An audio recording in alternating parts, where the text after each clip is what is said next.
अब आते हैं हम लिक्विड वाले लेसन पर। तो स्फीयर ऑफ इन्फ्लुएंस आपको सबको समझ आ गया। एक ये वेसल, इस वेसल में भरा हुआ है लिक्विड, कोई भी लिक्विड हो, वेसल के अंदर लिक्विड भरा हुआ है ये। तो अब लिक्विड की अपनी प्रॉपर्टी है क्या कि ये वेसल का शेप ले लेगा और कहीं पर क्या होगा, एक सरफेस इसकी क्रिएट हो जाती है जिसे हम बोलते हैं ओपन सरफेस। ये ओपन सरफेस यहां क्रिएट हो गई। ठीक है, ओपन सरफेस होनी होनी जरूर, हर हालत में होनी है किसी भी लिक्विड के लिए, ओपन सरफेस तो होनी होनी है। और नीचे इसका पूरा लिक्विड भरा हुआ है। ठीक है, अब एक पार्टिकल कंसिडर कीजिए यहां, दूसरा पार्टिकल यहां कंसिडर कीजिए, और तीसरा particle exactly at the surface. मैं इनके नाम डाल रहा हूं 1 2 3, और फिर इनको एनलार्ज करके बनाता हूं। देखो, ये जो नंबर 1 पार्टिकल है, particle 1, it is well inside the liquid, बल्कि 4 पार्टिकल बनाऊंगा। It is well inside the liquid, liquid के काफी अंदर है ये। ठीक है, कितना अंदर है ये लिक्विड के, कि ये खुद पार्टिकल और इस पार्टिकल का अपना sphere of influence, this is the sphere of influence. ये पूरा, ये बड़ी समस्या है कि बार बार कनेक्शन टूटता रहता है। ये particle number 1 is well inside the liquid, काफी लिक्विड के काफी अंदर है। इतना अंदर है कि इस पार्टिकल का अपना स्फीयर ऑफ इन्फ्लुएंस भी पूरी तरह से लिक्विड के अंदर ही है। अब जरा देखना ध्यान से, ये पार्टिकल है, ये पूरा स्फीयर ऑफ इन्फ्लुएंस है, तो इस पार्टिकल के इस स्फीयर ऑफ इन्फ्लुएंस में कोई तो आ रहा होगा, कोई तो दूसरा पार्टिकल आ ही रहा होगा। अब ये पार्टिकल भी इसे अट्रैक्ट कर रहा है और खुद भी अट्रैक्ट हो रहा है इससे। तो जो खुद अट्रैक्ट हो रहा है, मैंने ये वाला एरो बना दिया, लेकिन इस पार्टिकल के दूसरे साइड, अपोजिट साइड भी तो कोई ना कोई पार्टिकल होगा लिक्विड का, तो ये अट्रैक्ट हो रहा है इस तरफ। यहां कोई पार्टिकल होगा, इधर भी अट्रैक्ट हो रहा है, यहां कोई पार्टिकल होगा, इधर भी अट्रैक्ट हो रहा है, और फिर यहां कोई पार्टिकल होगा तो इससे अट्रैक्ट हो रहा है, तो फिर इसके काउंटर पार्ट यहां भी तो कोई पार्टिकल होगा, अट्रैक्ट हो रहा है। ये बीच वाला जो नंबर 1 पार्टिकल है, it is attracted by large number of, करोड़ों अरबों पार्टिकल्स इसके चारों तरफ हैं जो इसे अट्रैक्ट कर रहे हैं। लेकिन हम ये कह रहे हैं कि पूरा का पूरे लिक्विड है, इस लिक्विड की डेंसिटी यूनिफॉर्म है, लिक्विड की डेंसिटी यूनिफॉर्म है, लिक्विड का डिस्ट्रीब्यूशन ऑफ पार्टिकल यूनिफॉर्म है। तो कहीं भी अगर आप किसी भी एक लाइन पर देख लें, जितने पार्टिकल इधर होंगे उतने ही पार्टिकल दूसरी साइड होंगे, अपोजिट साइड होंगे। एक साइड जितना ही अट्रैक्ट हो रहा है उतना ही अट्रैक्ट हो रहा है इसके अपोजिट साइड। तो इसके ऊपर नेट फोर्स कितनी होगी बोलो? नेट फोर्स इक्वल 0, क्योंकि स्फीयर ऑफ इन्फ्लुएंस पूरी तरह लिक्विड के अंदर है, ये हर तरफ से अट्रैक्ट हो रहा है और इक्वली अट्रैक्ट हो रहा है। तो नेट फोर्स कितना हो गया? 0। खुद भी अट्रैक्ट हो रहा है भाई, बाकी सबसे खुद भी अट्रैक्ट हो रहा है और इनको भी अट्रैक्ट कर रहा है, तो फिर सारे मिलकर के नेट इफेक्टिव क्या बना? नेट अट्रैक्शन इस पे 0 हो गया। अब उसके बाद देखिए, एक पार्टिकल हम कंसीडर करते हैं, कैसा? देखो, ये क्या चीज है? ये आपकी रेडियस ऑफ इन्फ्लुएंस है, radius of sphere of influence.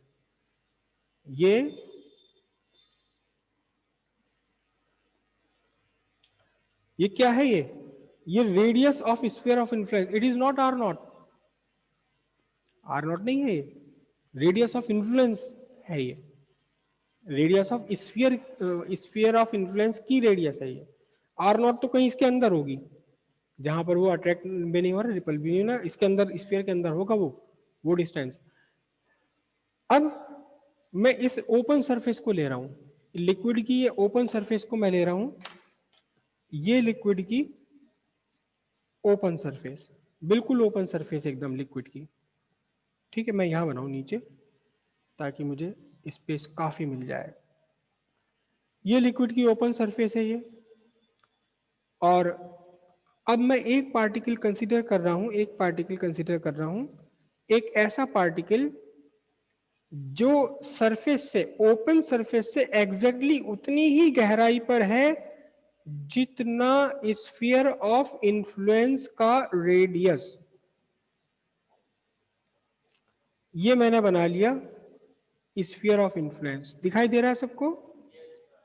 Clearly visible है? या मैं कुछ ज्यादा लाइट पेन चला रहा हूं? यहां ये बीच में पार्टिकल है और ये पूरा का पूरा स्फीयर ऑफ इन्फ्लुएंस कहां है? ये पूरा का पूरा स्फीयर ऑफ इन्फ्लुएंस कहां है?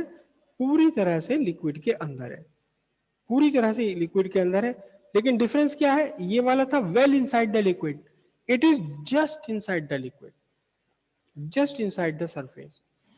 बस ऐसा है कि स्फीयर ऑफ इन्फ्लुएंस सरफेस को टच किया जा रहा है, टच कर ही रहा है बस। तो इसके लिए अगर आप देखो ध्यान से, जितने अदर पार्टिकल्स यहां हैं उतने ही पार्टिकल्स यहां भी होंगे। तो जितना अट्रैक्शन एक साइड में उतना ही अट्रैक्शन इस पर अपोजिट साइड में, जितना अट्रैक्शन इधर है उतना ही अट्रैक्शन इधर है, जितना अट्रैक्शन इधर है उतना ही अट्रैक्शन इधर है। इस पर भी नेट फोर्स कितना है? इस पर भी 0। नेट फोर्स यहां भी 0 होगी, करेक्ट। अब एक में पार्टिकुलर, अच्छा ये वाली डिस्टेंस कौन सी है? ये डिस्टेंस है radius of sphere of influence. It is not equilibrium distance, it is not R0 से ज्यादा है ये, ठीक है।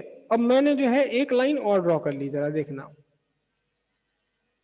मैंने यहां एक लाइन और ड्रॉ कर ली ताकि मुझे बार बार ये रेडियस ना बनानी पड़े, करेक्ट।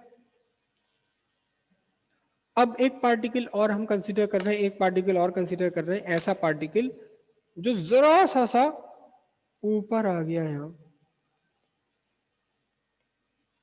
बल्कि मैं यहां बनाता हूं।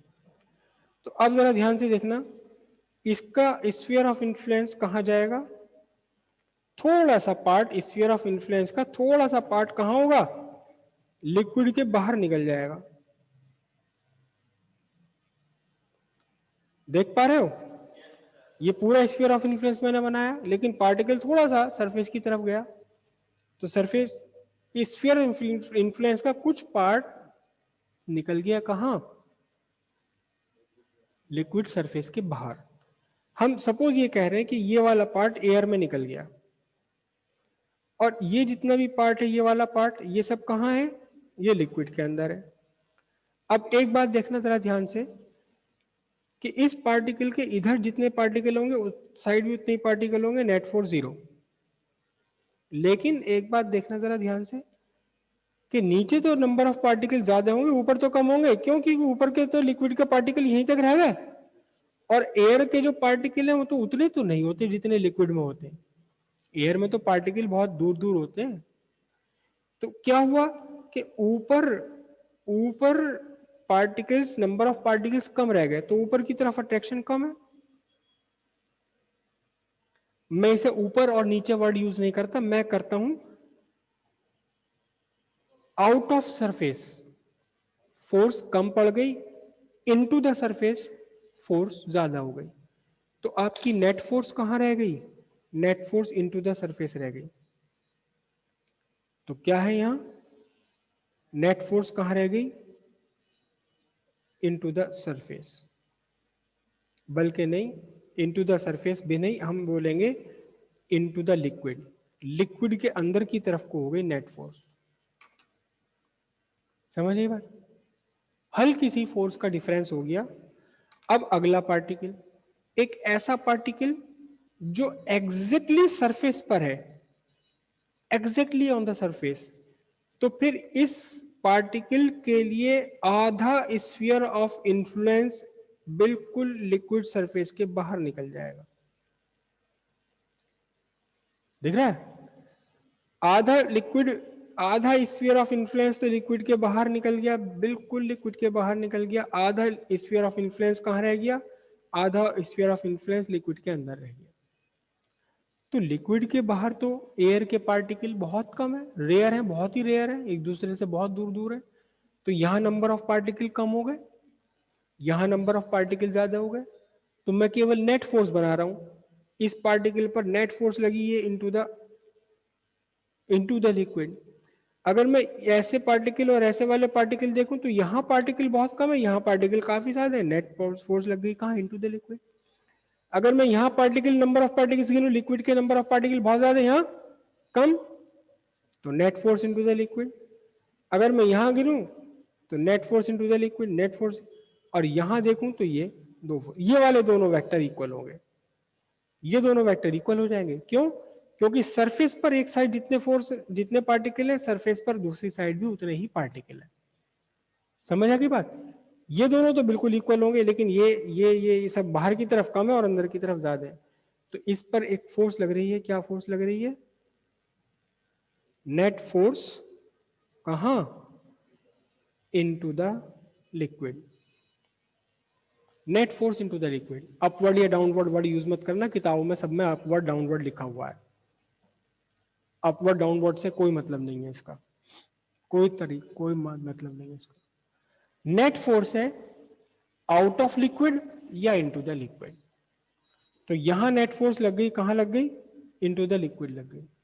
अब बहुत ध्यान से समझना, बहुत ध्यान से समझना, ये बल्कि समझना क्या, आप सब ही मुझे बताएंगे। ये पार्टिकल है, it is exactly on the surface of liquid, it experience a net force into the liquid. तो इस पार्टिकल के साथ क्या होने वाला है, क्या होगा इस particle? Just raise your hand, क्या होगा इस पार्टिकल के साथ? Just raise your hand, just raise your hand.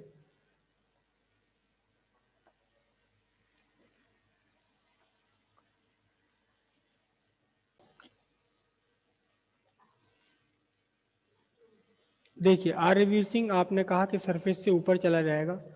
Surface से ऊपर ये तब जा सकता है जब इसे ऊपर खींचने वाला कोई बड़ा हो और अंदर खींचने वाला इसका कोई छोटा हो। अंदर खींचने वाला चूहा है, ऊपर खींचने वाला हाथी है, तो फिर ये वास्तव में हाथी की तरफ खींचा चला जाएगा। लेकिन यहां अगर आप देखें ध्यान से, जो सरफेस के आउट ऑफ सरफेस है, out of the surface of liquid, यहां तो मॉलिक्यूल्स है ही नहीं, नहीं के बराबर है, क्योंकि ये रीजन एयर में आ गया। तो इसे ऊपर खींचने वाले तो चूहे हैं छोटे छोटे से, और अंदर खींचने वाले भी वैसे तो चूहे ही हैं, लेकिन ये हैं बहुत सारे, ये तो रस्सी बांध करके इसे खींचने की तैयारी में, तो इसलिए ऊपर तो जाएगा ही नहीं कभी भी। सरफेस के बाहर तो इसे निकलना ही नहीं है। सरफेस के बाहर निकल सकता है, हाँ तब निकल सकता है जब इन आसपास के पार्टिकल्स के अट्रैक्शन से छूट जाए, किसी वजह से किसी तरीके से छूट जाए। कोई इसको इतना चढ़ा दे, इसके अंदर इतनी हवा भर दे कि चल बे चल, कहाँ चक्कर में पड़ा हुआ इन सब के, चल यहाँ से निकल के जा। तो इसमें अगर आ गई एनर्जी बहुत कैली वाली, किसी वजह से, किसी कारण से, तो फिर ये अट्रैक्शन को तोड़ के जा सकता है। लेकिन अभी हम वहां तक की बात नहीं कर रहे, तो फिर ऊपर तो ये जाएगा नहीं। और बाकी सब ने आपने आंसर दिया है कि ये नीचे चला जाएगा, अंदर चला जाएगा। मैं इसको सही वर्ड में लिखूंगा, it is pulled into the liquid. कि सरफेस पर जो पार्टिकल है, बाकी सारे पार्टिकल्स इसे सरफेस लिक्विड के अंदर की तरफ खींच लेंगे। बाकी सारे पार्टिकल्स क्या करेंगे? इसे सरफेस के अंदर की तरफ को खींच लेंगे। It will be pulled into the liquid, है ना? अच्छा, इस वाले पार्टिकल के साथ क्या होगा? जो ये वाला पार्टिकल है, जिसका स्फीयर ऑफ इन्फ्लुएंस पूरी तरह से, आधा स्फीयर ऑफ इन्फ्लुएंस लिक्विड के बाहर नहीं है, बल्कि थोड़ा सा पार्ट लिक्विड के बाहर है, बाकी ज्यादातर पार्ट लिक्विड के अंदर है। तो इस पार्टिकल के साथ क्या होगा?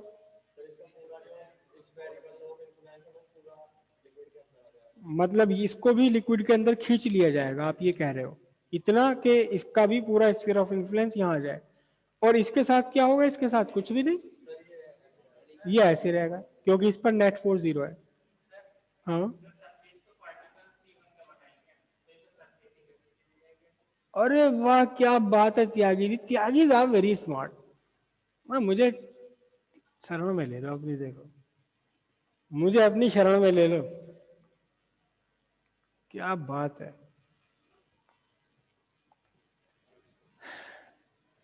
त्यागी जी कह रहे हैं कि ये तो ये जो पार्टिकल है ये तो सरफेस पर है, इन पार्टिकल्स ने ही तो सरफेस बनाई है। अगर इस पार्टिकल को अंदर खींच लिया गया, इस वाले यहाँ जो पार्टिकल है उसे भी अंदर खींच लिया गया, यहाँ से पार्टिकल को अंदर खींच लिया गया, तो ये तो सरफेस का सत्यानाश हो जाएगा। सरफेस पर रहेगा कौन फिर? तो फिर सरफेस पर रहेगा कौन? ये तो सरफेस ही खत्म हो जाएगी। क्या कीजिए, आज तक सोचा नहीं किसी ने ये बात। तो भाई हम हिसाब लगा रहे हैं कि जो पार्टिकल सरफेस पर आया it will be pulled into the liquid. ये पार्टिकल, ये पार्टिकल, ये पार्टिकल, ये पार्टिकल, सारे पार्टिकल जो है it they are pulled into the liquid. तो सरफेस पर रहने वाले पार्टिकल क्या होंगे? अच्छा, अगर ये वाले पार्टिकल खींच लिए गए तो फिर ये वाले पार्टिकल सरफेस पर आ जाएंगे। अबे ये क्या हो रहा है? हैं? और आप बिल्कुल सही कह रहे हैं, एग्जैक्टली सही कह रहे हैं। और इसी फिनोमिनन का नाम है, इसी फिनोमिनन का नाम है क्या? Surface tension. ये टेंशन की रिएक्टर होगी। भाई क्या कर रहे हैं? टेंशन नहीं हो गई है? भाई क्या करें, ये तो जो भी सरफेस पर आ रहा है वो तो पार्टिकल सारा अंदर जा रहा है, तो सरफेस ही खत्म हो जा रही है, क्या करें? बड़ी तो बड़ी गड़बड़ की बात है, क्या करें? बड़ी टेंशन है यार, क्या करें क्या करें? That's why it is called surface tension. तो हम अब क्या कह रहे हैं? त्यागी जी वाली बात दोहराता हूं कि इस पूरे इस पूरे रीजन में इस पूरे रीजन में जो भी पार्टिकल आएगा it will be pulled into the liquid. इस पूरे रीजन में जो भी पार्टिकल आएगा सरफेस के पास जो भी आने की कोशिश करेगा it will be pulled into the liquid, है ना? ये जो ऊपर का लिक्विड बन गया, इस लिक्विड के इस रीजन को हम बोलते हैं सरफेस लेयर। क्या बोलते हैं? Surface layer. तो सरफेस लेयर में जो भी पार्टिकल है all these particles are pulled into the liquid. तो इसका मतलब क्या हुआ कि इस लेयर में पार्टिकल रहना ही नहीं चाहता कोई भी। बट रह नहीं, मैं गलत बोल गया। इस सरफेस के अंदर, इस सरफेस लेयर में पार्टिकल टिक ही नहीं पाएगा, टिक ही नहीं पाएगा। अगर कोई ये वाला पार्टिकल भूला भटका, क्योंकि लिक्विड के पार्टिकल देखो चलते हुए होते हैं, रुके हुए नहीं चलते। अगर भूरा भटका चलते चलते यहां गया तो तुरंत बाकी पार्टिकल करेंगे भाई कहां जा रहा, चल यही अंदर वापस। तो इस सरफेस पर तो कोई किसी पार्टिकल को रुकने नहीं दिया जा रहा। मतलब सरफेस को खत्म करने की कोशिश की जा रही, लगातार लगातार सरफेस को खत्म करने की कोशिश की जा रही है। सरफेस को खत्म करने की कोशिश की जा रही है। मतलब खत्म कैसे? सरफेस को कम कर दो, मतलब सरफेस पर पार्टिकल कम करने की कोशिश की जा रही है, मतलब सरफेस को कम करने की जा रही कोशिश। और ये जो आपकी टेंडेंसी है, टेंडेंसी क्या? To reduce its surface. इसी को हम बोलते हैं, क्या बोलते हैं? Surface tension. हर लिक्विड की प्रॉपर्टी है कि वो अपनी सरफेस को घटाने की कोशिश करता है। बट देखो कोशिश कामयाब नहीं हो पाएगी है। क्यों? क्योंकि अगर इस पार्टिकल को खींच के अंदर ले लिया गया तो खाली तो स्पेस बचने का नहीं, वैक्यूम तो बचेगा नहीं ना यहाँ। उसकी जगह लेने के लिए कोई और पार्टिकल आ जाएगा, कोई और पार्टिकल आएगा, बाकी सब कहेंगे भाई तू क्यों आ गया, अभी तो हमने उसे हटाया यहाँ से, अब तू आके खड़ा हो गया यहाँ, चल अंदर। फिर बाकी पार्टिकल देखते हैं जो आएगी हो तो चलो ही लग जाओ। और ये खेल चलता रहता, हमेशा चलता रहता, हर लिक्विड में चलता रहता है। लिक्विड अपनी सरफेस के ऊपर पार्टिकल्स को कम से कम करना चाहता है। लिक्विड अपनी सरफेस को कम करना चाहता है। लिक्विड अपनी सरफेस को रिड्यूस करने की कोशिश में लगा रहता है। कभी कामयाब हो जाती कोशिश, कभी वो नहीं होती। अभी समझ लेंगे आप, कामयाब भी हो जाती है कोशिश। और इसी प्रॉपर्टी को सरफेस, किसी भी लिक्विड की इसी प्रॉपर्टी को हम बोलते हैं क्या? Surface tension. Liquid always tends to minimize its surface, and this property of surface, this property of liquid, it is not the property of surface, it is the property of liquid. Liquid की ये property कहलाती है क्या? Surface tension. और liquid की ये property भी किससे रिलेटेड है? सरफेस से रिलेटेड है। याद रखिएगा, सरफेस से रिलेटेड है। सरफेस टेंशन का इससे कोई मतलब नहीं कि अंदर क्या हो रहा है। सरफेस टेंशन को इससे कोई मतलब नहीं कि अंदर लिक्विड के अंदर क्या हो रहा है। It is the property of surface, it is the property of liquid surface. ये जो सॉलिड है हमारे पास, ये इनमें ये प्रॉपर्टी नहीं है। सॉलिड अपने अंदर नहीं खींचना चाहता इस पार्टिकल को। अगर ये सॉलिड है मेरा पेन और ये एक पार्टिकल यहाँ है, तो बाकी पार्टिकल इसे अपने अंदर खींचने की कोशिश नहीं करेंगे, क्योंकि वो मूवेबल नहीं है। कोशिश तो कर रहे हैं लेकिन जाएगा कहाँ? बाकी पार्टिकल हटने को तैयार तो नहीं है, लेकिन ये पार्टिकल अंदर खींच जाएगा। क्यों? क्योंकि इसके आसपास के पार्टिकल फ्री टू मूव है। अब ये कहता है कि तुम मुझे खींच रहे हो, जरा जगह तो दो मुझे अंदर आने की, आ जाऊंगा मैं। आजा आजा आजा, जरा से इधर उधर को है सारे, अंदर ले लिया इसे। अब जैसे ही अंदर लिया, कोई और पार्टिकल यहाँ आ गया। अब फिर इससे लड़ने लगेंगे सारे। अबे देख, अभी तो मैंने उसको हटाया था, अब तू आगे खड़ा हो गया यहाँ, चल अंदर। अच्छा अच्छा, इधर उधर हो, थोड़ा सा भी आ रहा हूं अंदर। आ गया अंदर, फिर कोई आया, चलता रहेगा, ये तो चलता रहेगा, अनंत काल तक चलता रहेगा। कभी आप में से किसी ने थर्मोमीटर तोड़ा है क्या? टूटा है किसी से? टूटा है। तो वो जो उसमें से मरकरी निकलता है, वो गोल बन जाता है बिल्कुल, छोटा सा पार्टिकल गोल होगा बिल्कुल। मरकरी को कैसे पता मुझे गोल ही होना है? पानी भी गोल होता है। आज आप जाना, अपनी छत पे खड़े होना और चम्मच से या किसी भी चीज से पानी की एक बूंद छोड़ देना, तो जब तक वो हवा में है तब तक बिल्कुल परफेक्टली स्फीयर बनी रहेगी। वो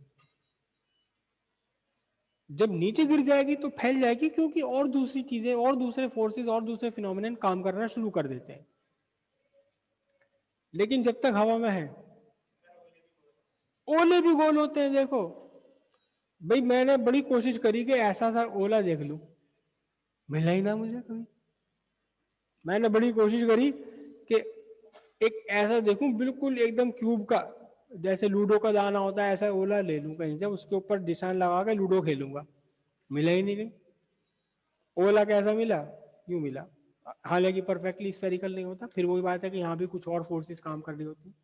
लेकिन अगर आप पानी की बूंदे हवा में छोड़ दें, तो जब तक ये हवा में है तब तक ये बिल्कुल स्फेरिकल बनी रहेगी, क्योंकि ग्रेविटी फ्री फॉल स्टेट में आ गई। तो अभी जब तक ये चल रही है तब तक तो इस पर ग्रेविटी का भी इन्फ्लुएंस नहीं है, फ्री फॉल स्टेट में है। केवल किसका इन्फ्लुएंस रह गया? सरफेस टेंशन का इन्फ्लुएंस रह गया। और सरफेस टेंशन मतलब सरफेस को कम करो कम करो कम करो कम करो कम करो, और जो लीस्ट सरफेस है किसी भी मटेरियल के लिए, सर्टेन अमाउंट ऑफ मटेरियल के लिए, वो लीस्ट सरफेस किसकी होती है? स्फीयर की ही होती है हमेशा। ये वाली चीज है, ये यूं फैला दिया, देखो मैंने कितनी बड़ी सरफेस हो गई इसकी ये। अब मैं इस सरफेस को कम करना चाहूं तो कम से कम कितना कर सकता हूं? कम से कम मैं इसे कर सकता हूं जब ये बिल्कुल कैसा हो जाए? स्फेरिकल हो जाए। अगर स्फेरिकल से अलावा कोई और शेप है तो फिर वो सरफेस मिनिमम पॉसिबल सरफेस नहीं है। तो अपनी सरफेस को मिनिमम पॉसिबल बनाए रखने के लिए जब तक पानी की बूंद एयर में है तब तक क्या हो जाती है? स्फेरिकल हो जाती है। ये कहलाती है आपको प्रॉपर्टी, क्या कहलाती है ये? Surface tension. समझ आई बात? एक और बात समझो ध्यान से, कि ये सरफेस है, सरफेस अपने आप को कम करने की कोशिश में है। सरफेस अपने आप को कम करने की कोशिश में, हर लिक्विड की सरफेस कुछ ज्यादा कोशिश में लगी रहती है, कुछ कम कोशिश में लगी रहती है। तो अगर एक बैलून है, एक गुब्बारा ले आप और उस गुब्बारे को कैंची से काट के और इसको यूं पकड़ के खींच के पकड़ लो अपने हाथ में, खींच लो इसे अपने हाथ में, यूं उंगलियों में पकड़ लो, बस फटने को तैयार हो जाए। काटना पड़ेगा क्या? काटना कहां से? ऐसे यूं बैलून होता है, यूं कैंची से काट दो उसको अंदर से, एक सरफेस लेके पकड़ लो उसे, खींच लो, डबल को पकड़ खींच लो। तो ये जो खींची हुई सरफेस है, ये क्या कोशिश में होती है कि आपके छोड़ते वापस अपनी जगह आ जाए, है ना? और ये भी तो छोड़ते, ये भी तो लगातार सिकुड़ने की कोशिश में है। तो हम क्या कहते हैं? हम ये कहते हैं सरफेस ऑफ लिक्विड। बात को बिल्कुल खत्म करते हैं, यहां पर टाइम आपका होने वाला है। तो क्या कहते हैं? हम कहते हैं कि surface of a liquid act as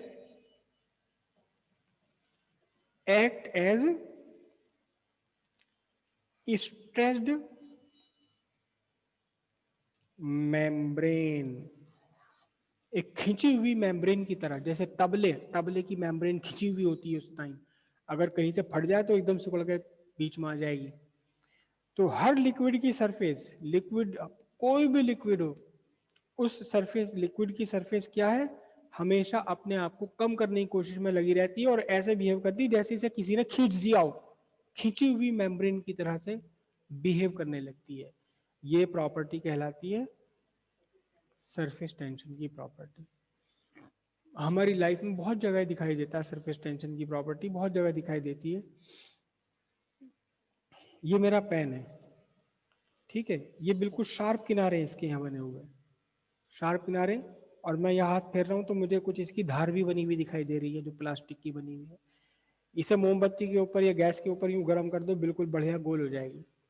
क्यों? क्योंकि वो उस टाइम लिक्विड स्टेट में आ गई, और लिक्विड स्टेट में आ गई तो उसने क्या करा, अबे मिनिमम कर ले, मौका मिल रहा, मौका मिल रहा, कर दे मिनिमम। अपनी सरफेस को मिनिमम करके क्या हो गई, वो स्फेरिकल हो गई। इसीलिए कोई भी चीज शार्प हो, धारदार हो, उसे आप जरा सा हल्का सा गर्म कर दो, खत्म उसकी धार। क्यों? पिघलते ही लिक्विड, लिक्विड आते ही सरफेस टेंशन इफेक्टिव हो गई, और सरफेस टेंशन ने मिनिमम एरिया लेने के लिए अपने आप को स्फेरिकल शेप में ला दिया, धार खत्म। क्लियर है? आगे कल पढ़ेंगे इसको।